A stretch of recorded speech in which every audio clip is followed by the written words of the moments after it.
So grade 12s, in today's lesson we are going to have a look at the reproductive system, and with that we will be looking at the following divisions. The first one will be the male reproductive system, then Ms. Schultz will take us through the female reproductive system, and then the part where you really have to pay attention is the part about the menstrual cycle, which involves many hormones and it could be a bit overwhelming and complicated. So there you need to focus. And then we'll look at what happens after fertilization. So all the changes that occurs with all those changes that we call gestation. And that is what we'll look at today. Right, so I'm going to take us through the first section. All right. So within the first part, we'll be looking at the male reproductive system. And in this system, you obviously need to know labels, and then you also need to know the functions of those labels. So the first label, you can definitely mark as NB on your notes, the scrotum. So this is this yellow area which is around the testes. So the scrotum is a sac-like structure. It protects the testes, but where they love to ask this, how they would like to ask this in the exam, is why, what the function is of the scrotum. So the scrotum is there to regulate temperature, and how it does this is it could actually adjust how close the testes is to the body.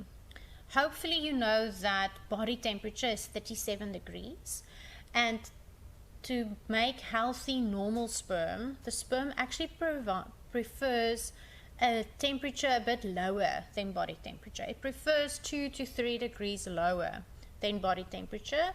So what the scrotum does is it could actually move the testes further from the body or closer to the body to enable healthy normal sperm to be produced. Then the next part is the testes, and their function is to make testosterone, which is the male hormone, as well as the production of sperm cells. Then what we're going to have a look at is what these testes looks like when we take a cut through them. So taking a cross section, we will see all these many tubes within the testes, and those tubes are called seminiferous tubules. That's actually a term that you need to know, because this is where meiosis is going to occur. So taking then a cross section through one of those tubules gives us an image like this, and here you can see a close-up of what is happening within this tubule. We'll have a look at exactly what happens there, but I would just like you to see that sperm is made within the seminiferous tubules, which is within the testes. We are quickly going to have a look at exactly how the sperm is made. So sperm is made in a process that we call spermatogenesis, right? So spermatogenesis happens in males, and then this process, known as oogenesis, happens in females. And together those two processes, because both of them is the production of gametes, the combined term for them is gametogenesis. So in the exams, we could ask you to explain or describe spermatogenesis, to describe how this process occurs. So it is actually quite easy. It is basically meiosis that occurs. So you need to be able to tell me where it occurs. So it occurs in the testes, and then specifically within those seminiferous tubules. It occurs under the influence of this hormone, testosterone. The process of meiosis happens, and you have probably done meiosis in the classroom, so you should know that in meiosis we start off with a diploid cell, and we're going to end with 4 haploid cells. And these cells that are now just going to be made is going to be called sperm cells. So to put this into words, you need to tell me that spermatogenesis occurs in the testes under the influence of testosterone, where these diploid cells go through meiosis to form 4 haploid sperm cells. This is quite a favorite in the exams. They love to ask this, and I really encourage you to have a look at the exam guidelines, because the exam guidelines tells you exactly what words you have to use and in what order you have to use them. All right.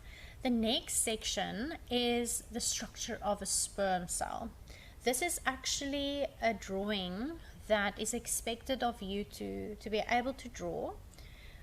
So I think I'm quickly going to draw this with you. If you haven't drawn this in class with your teacher, then you can draw this with me. So starting off with our sperm cell, we have a heading, right? So within all exams, you will actually get a mark for the sperm cell. So I'm going to give myself a mark there, right? Then our sperm cell has the following parts, right? It has a head, then it has this mid piece, right? And then it has a tail. So our sperm cell can be divided into 3 main groups. This top part is called the head. Then we have this middle portion. Your textbook might call it the neck, or it could call it the mid piece or the middle piece. All of them is acceptable.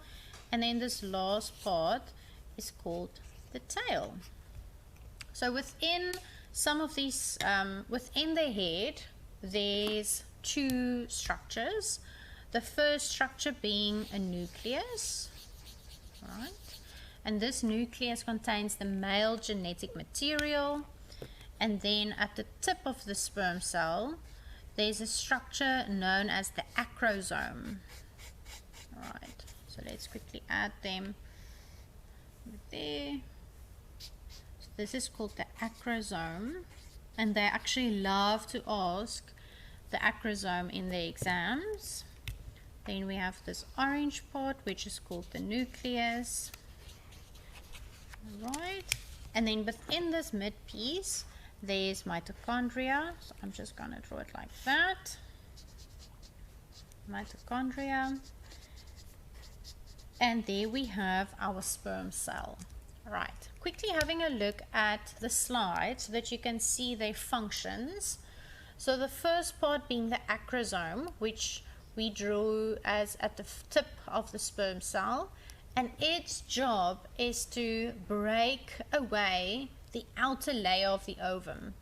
So the ovum has layers around it, and we'll have a look at that exactly. But the acrosome has enzymes that will break and digest away the outer layers of the ovum. The nucleus has the genetic material of the male. The tail is there for movement so that the sperm can swim. And then there are 2 extra adaptations of the sperm cell. One being the fact that there's very little cytoplasm within the head, and that actually makes the sperm cell quite light and makes him an efficient swimmer. And then the sperm cell is also streamlined so that its movement is much easier. All right. So the next section of our male reproductive system is the epididymis. So you can see that that is at the top of the testes, and this is where sperm cells are stored and where the sperm are actually maturing.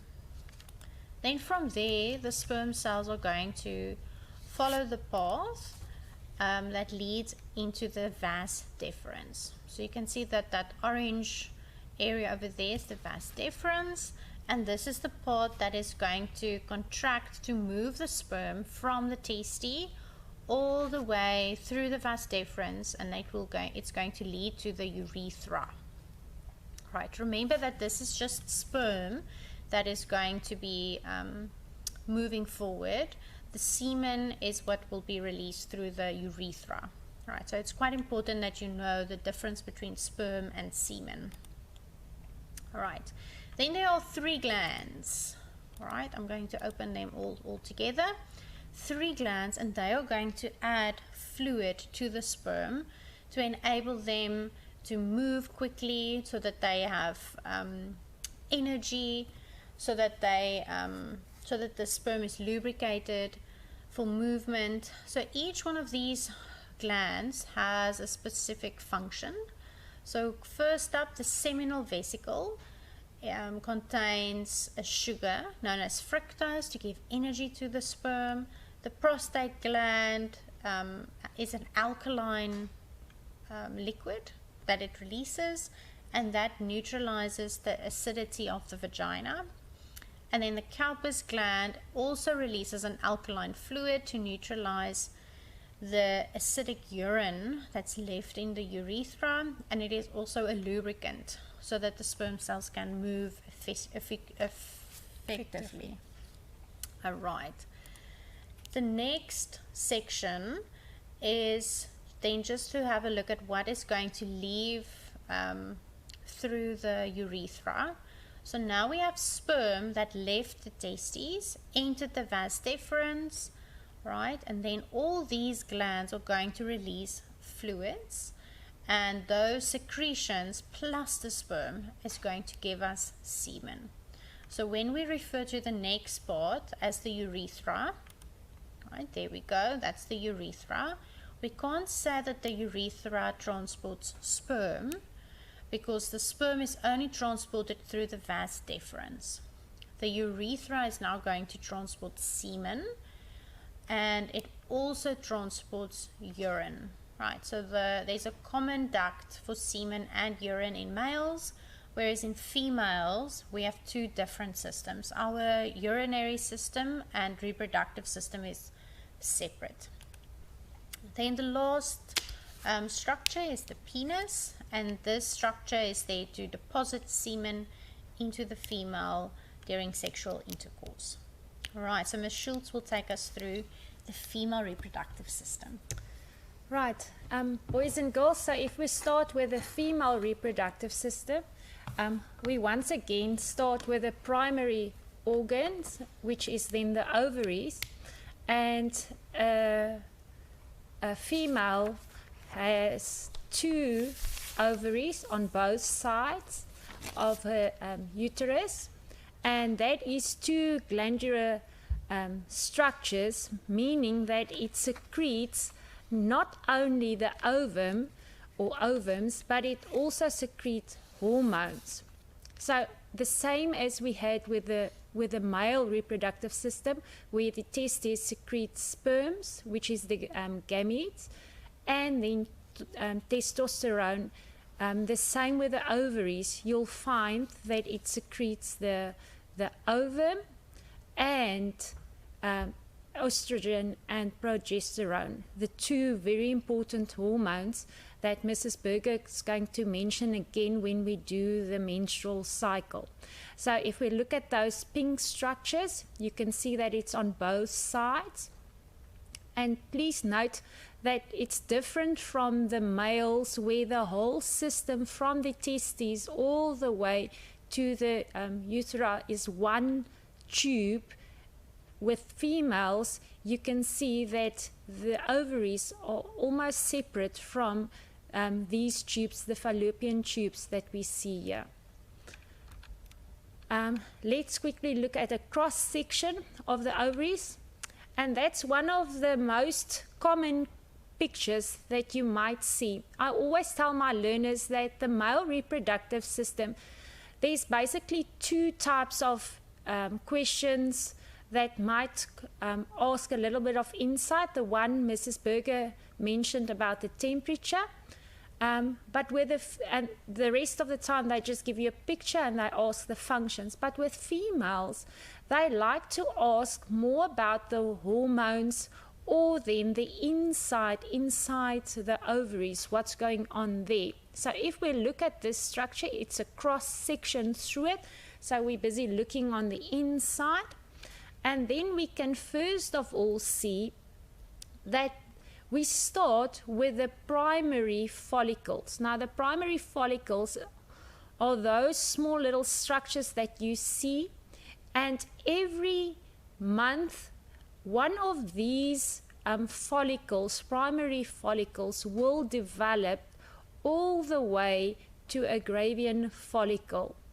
Now, I'm quickly going to jump back. Remember that we've got two, so that means that 1 month, once again, it's on paper, it's not always exactly like that, but 1 month, this ovary will release an ovum, and the next menstrual cycle, the other one is supposed to release an ovum. But once again, it's not always like that.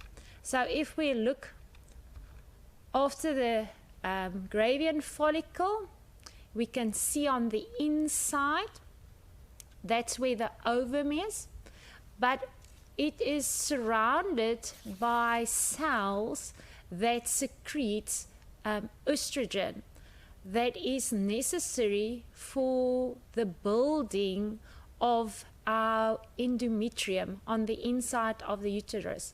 So I always tell my learners, we've got these words where I remind them oestrogen is the building hormone. It's responsible for the building of the endometrium. Then on day 14, this Gravian follicle will burst. And the reason why it bursts is because there's a specific hormone that makes this Gravian follicle to burst, which is LH. Now, that ovum is released on the top part of your Gravian fallopian tube, and then fertilization can occur if there's sperms that will fertilize the ovum. The remaining cells that secreted estrogen at the beginning of the cycle, the first 14 days, it changed and it forms this little yellow structure which we call the corpus luteum. And the corpus luteum is once again responsible to secrete a second hormone, which is progesterone. And I like the word P because it reminds me of the glue stick Prit. So I tell my learners, remember when you see the word progesterone, you think of Prit. It's the one that glues the endometrium on the wall of the uterus. Right, so like I said, if fertilization occurs, then this corpus luteum will remain intact and there will be no menstruation taking place. And it will stay intact until the placenta takes over the role. If no fertilization occurs, then the corpus luteum will disintegrate and it will stop secreting the hormone progesterone, meaning that hormone that kept the endometrium intact will not be there anymore, and then our endometrium will lose and we will shed blood during menstruation. So how are ovum or ova made? Once again, Ms. Berger mentioned gametogenesis is the process. You need to distinguish between the two. And oogenesis is the one that starts or that happens with females. Now it looks very similar to that of males to a certain extent. So it's once again the process of meiosis, where there's two very important hormones that play a role here, or one, and that is our FSH, our follicle stimulating hormone. And once again, it's quite easy to remember, being that if a follicle is stimulated, you remember I mentioned that a primary follicle will change into a Gravian follicle. So the word tells us what type of hormone is necessary for this structure to be formed. It's exactly the way that it's written in the exam guidelines. And once again, grade 12s, you must make sure that you learn these words exactly as it is. So you start with oogenesis. Where does it occur? Inside the ovaries. And what hormone is necessary for it? It is under the influence of FSH. And then a diploid cells will go through the process of mitosis to form numerous follicles, and then it will go through the process of meiosis to form 4 cells. But here's something different from males, where the 4 cells in males will then form 4 sperm cells. In females, only 1 of these 4 cells will survive, and that will then produce a haploid ovum. So even though a female produces 4 cells, there's only the 1 that will change into a mature ovum every 28 days in her cycle. Then if we go to the structure of the ovum, the same as we had with the males, this is also a structure that you must be able to draw. Please, boys and girls, don't get confused. It's a very easy structure to draw because there's not a lot of labels that you have to know. I know a lot of textbooks got a lot of difficult words that is in this picture. Luckily for you guys, there's only 3 structures in the ovum that you need to know. First of all, the nucleus, and that's of course where the genetic material lies, and it's haploid. And then the cytoplasm that is inside, that helps to develop the embryo, and then last of all, this jelly coat that surrounds it, and where Mrs. Berger showed you the acrosome that needs to penetrate this. Inside the acrosome, there's enzymes that gets released, and that will break this structure so that the head of the sperm can enter, and then it will fuses with the nucleus of the female to form then a zygote. So remember, nucleus, the cytoplasm, and then the jelly coat is the 2 labels. Once again, if you draw it, remember always a heading. Right, then we've got the fallopian tubes, 2 of them, and that's it can stretch, and then the ovum will move down the fallopian tube. So that's the first of all the pathway where sperms will be released at the top area of the vagina, and then it needs to move through the uterus to both sides, and wherever there's then an ovum, fertilization will occur. If fertilization occurred, then our zygote and embryo needs to move down the fallopian tube all the way to the uterus.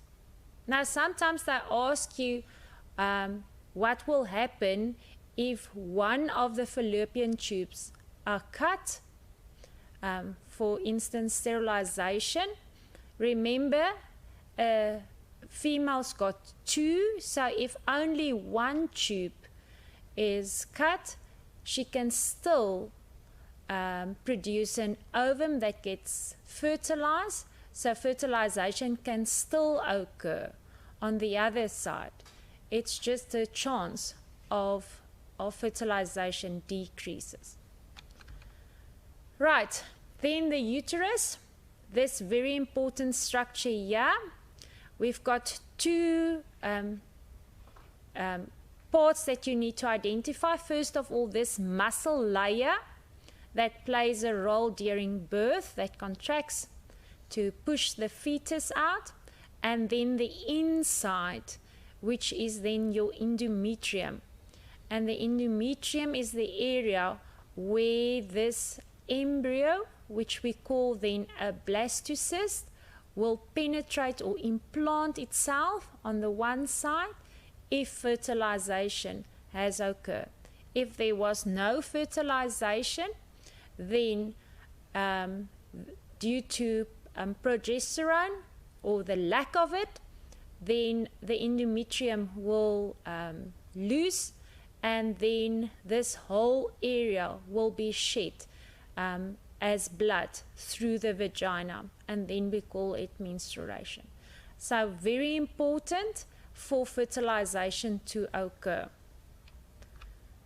Right, then we've got the cervix, and that's only the neck area of the uterus, the opening. It's the area between the vagina and then the uterus, and that allows then the fetus to be pushed through during birth. And then we've got this purple area, which is then the vagina, and that's then the muscular tube that receives the penis during sexual intercourse, and it is also called the birth channel during the birthing process, and then the passage that the menstrual blood will leave during menstruation. Right, so what have we learned so far?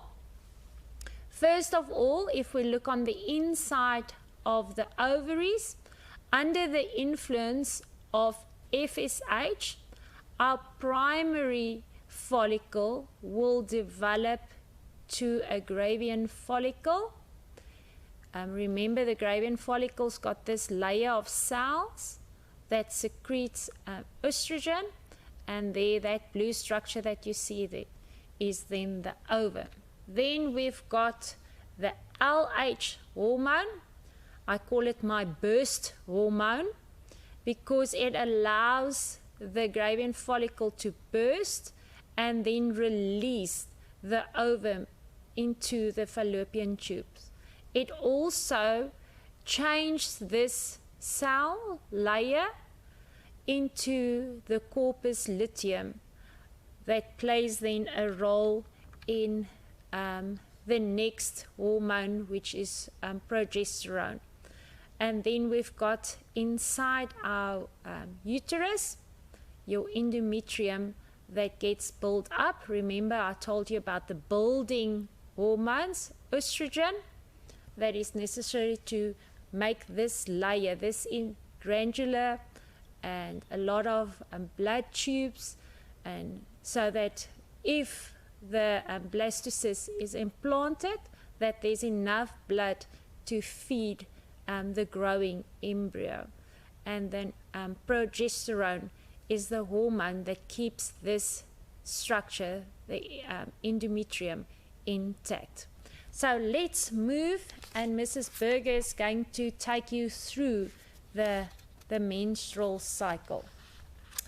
All right, so grade 12s, what we are going to look at now are a combination of all these structures as well as the hormones released. So you're going to have a look at quite of an overwhelming slide, but I want to help you and guide you through that. I also just want you to focus and to pay attention, and we're going to take this step by step.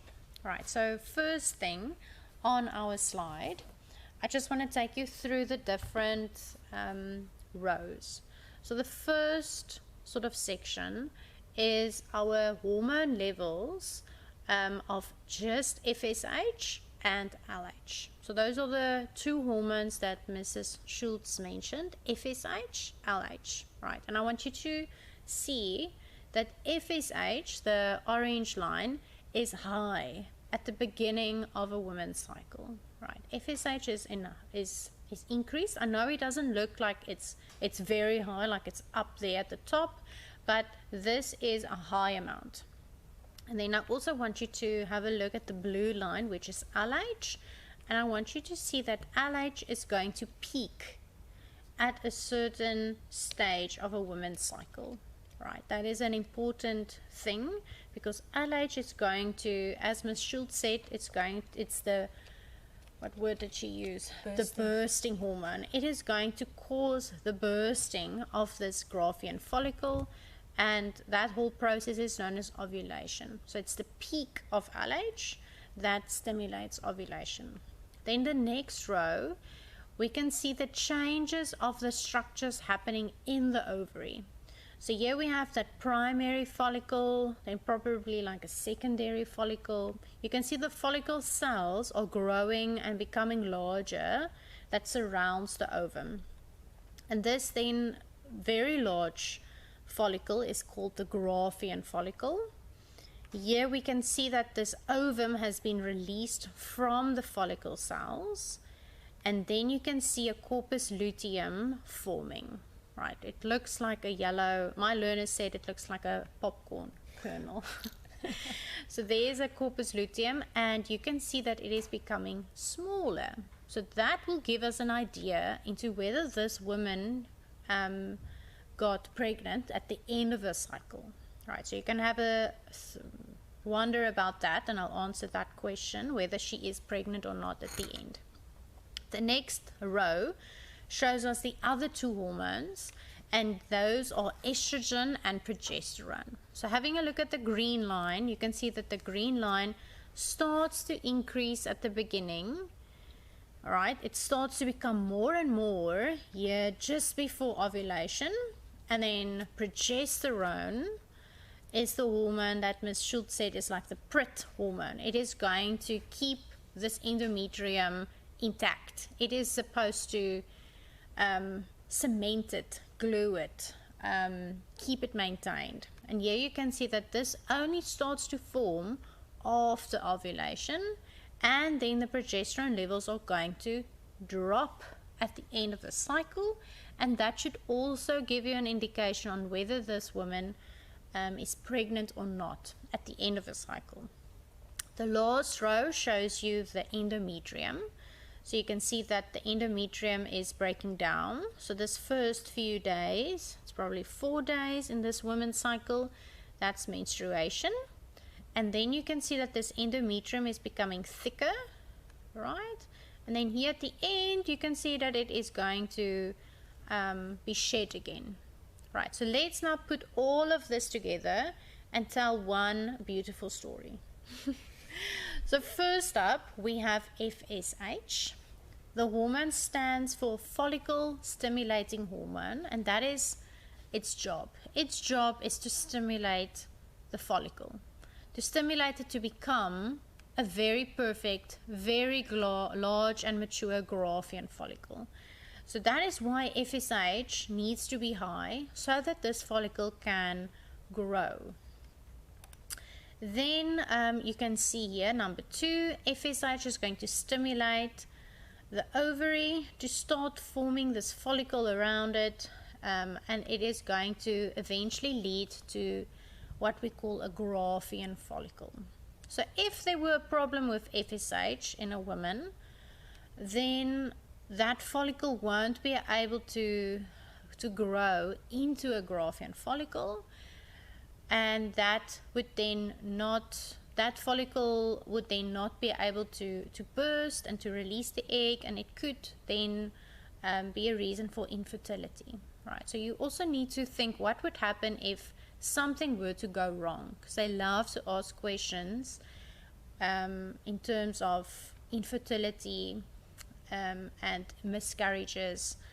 So you also just, when you're studying it, also think of what could go wrong.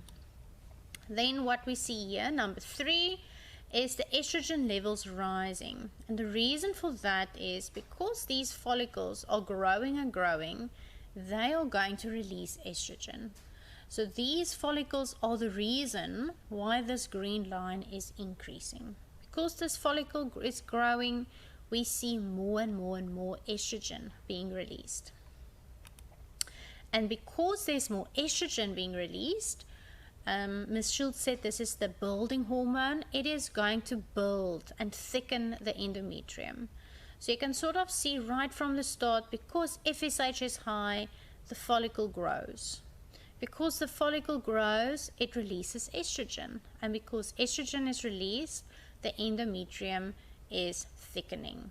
Right, so you should see a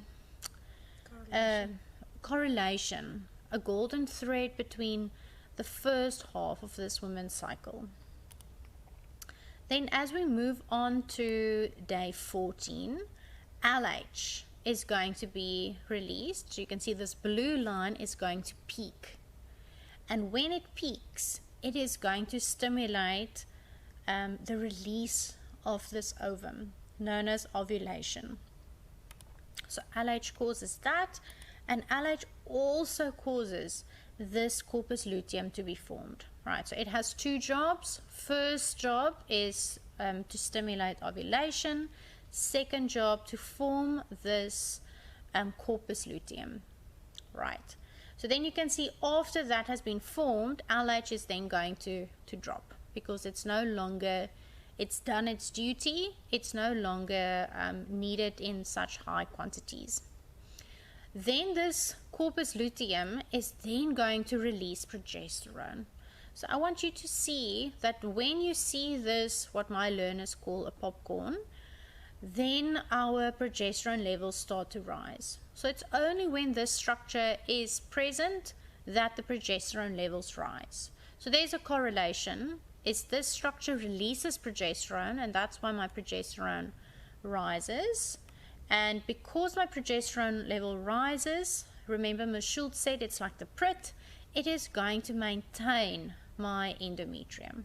You want that endometrium maintained for a possible implantation. So if the woman is pregnant, you want that baby to be implanted, that embryo to implant in a nice and thick vascular glandular endometrium full of blood, because blood contains oxygen, and it's a great place for this fetus and this embryo to grow.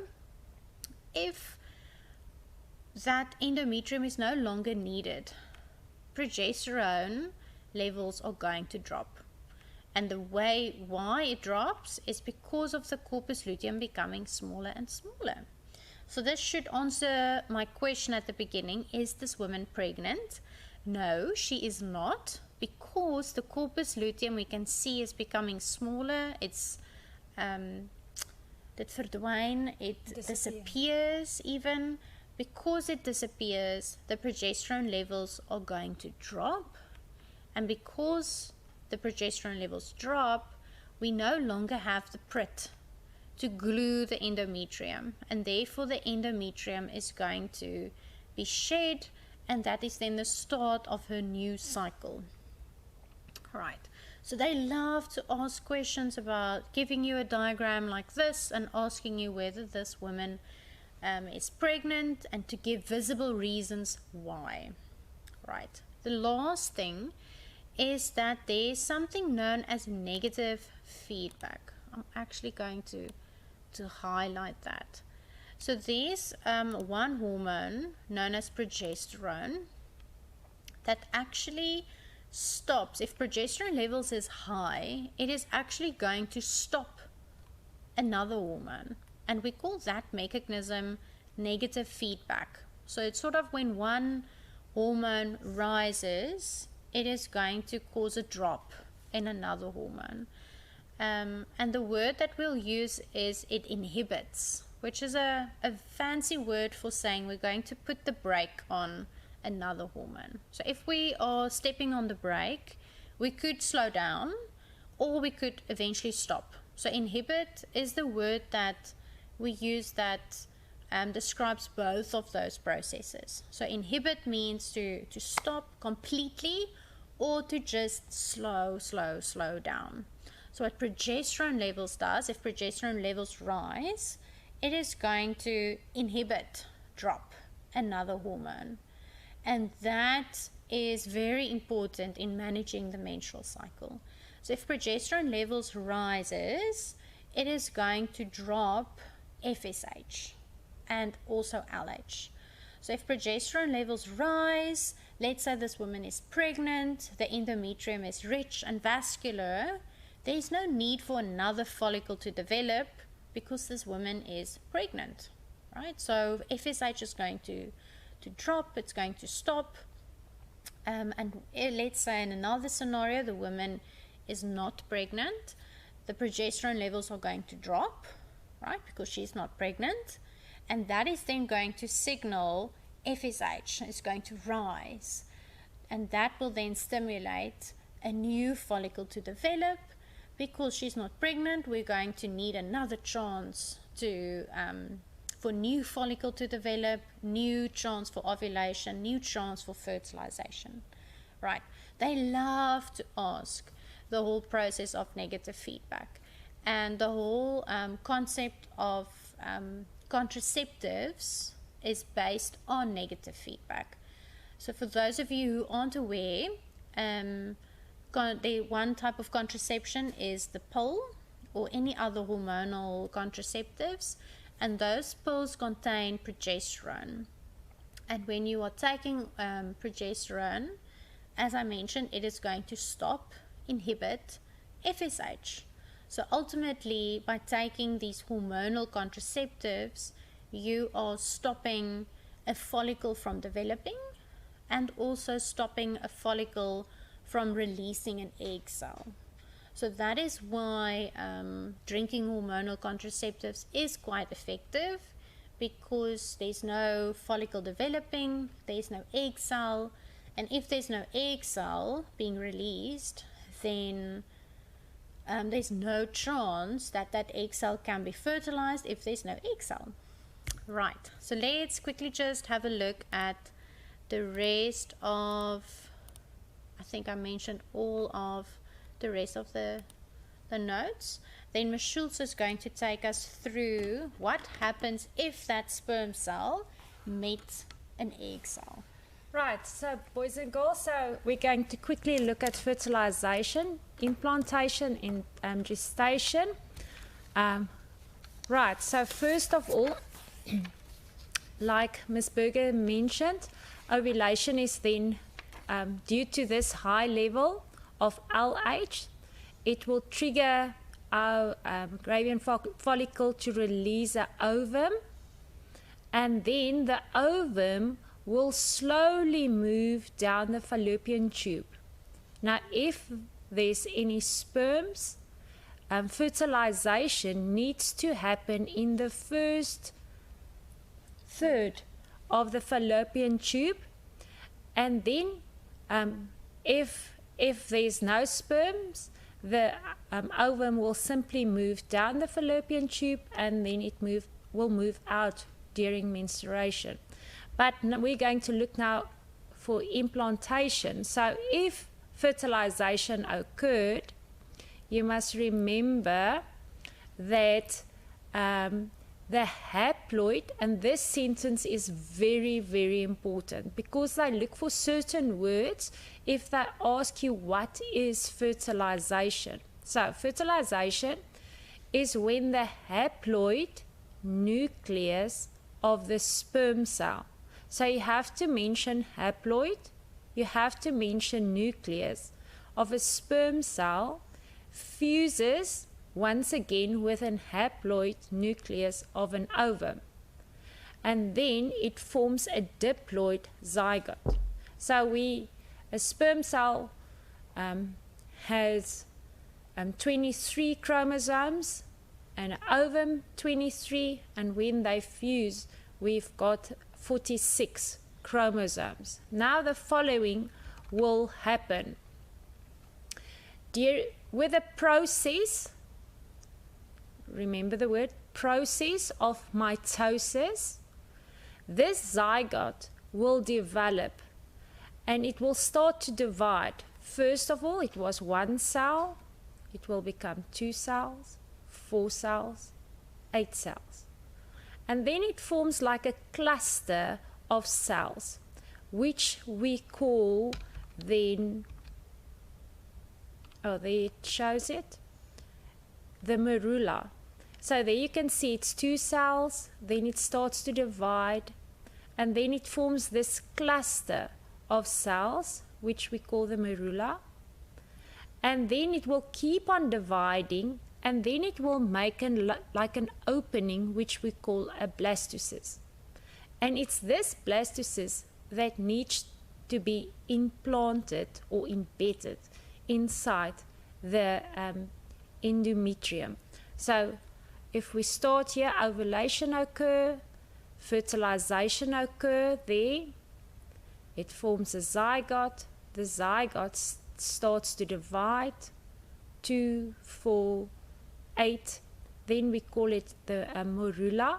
It looks like a fruit, a morula fruit, not the morula fruit, and then it implants, and we call it the blastocyst that gets implanted inside the endometrium. Right, then this blastocyst, it's got these little finger-like structures, which we call the chronic villi, and that is almost like if you take a seed and you plant it inside good soil. It needs to have roots that absorb water. It's the same picture that you can get when you think of the blastocyst that needs to embed itself inside the endometrium, and then these little villi structure forms a contact place between the mother and then the embryo. And then we will call it a fetus after 8 weeks. Gestation. Yes, right. So the last bit of our lesson is now just looking at the changes that occurs within the mother. So there are many structures that you need to be able to label and to also just know their function. So gestation is all the changes that occurs inside of the uterus. So here we have a fetus. What I would like you to just note are these first 2 labels. The fetus is inside of the amnion, right? So that's the first, you can sort of think of it as a bag. That bag is filled with amniotic fluid, and in this fluid it allows for movement of the fetus. It protects the fetus against temperature changes, it protects the fetus against dehydration, and it's also a shock absorber. They love to ask the functions of the amniotic fluid, so you can mark that as very important. Then we have here the placenta, and the placenta is a combination of the endometrium, that part that sheds every month and builds every month. So this is sort of the structure that we call the last bit of that is the endometrium, plus this structure that Ms. Schultz mentioned, the chorionic villi. And together that forms the placenta. And in the placenta, we have an exchange of nutrients, an exchange of gases that allows this fetus to grow and to receive its nutrients from. So what I would like you to see is that the blood of the mother, which is over here, right, these big blood vessels, and the blood of the baby, they are not in contact with one another directly. They don't mix. So the only way for nutrients and oxygen and things to move across is by the fusion, and that happens in this placenta.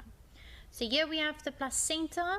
As I mentioned, it has many functions. It releases progesterone, it's a microfilter, and this placenta is then attached to an umbilical cord to the baby, right?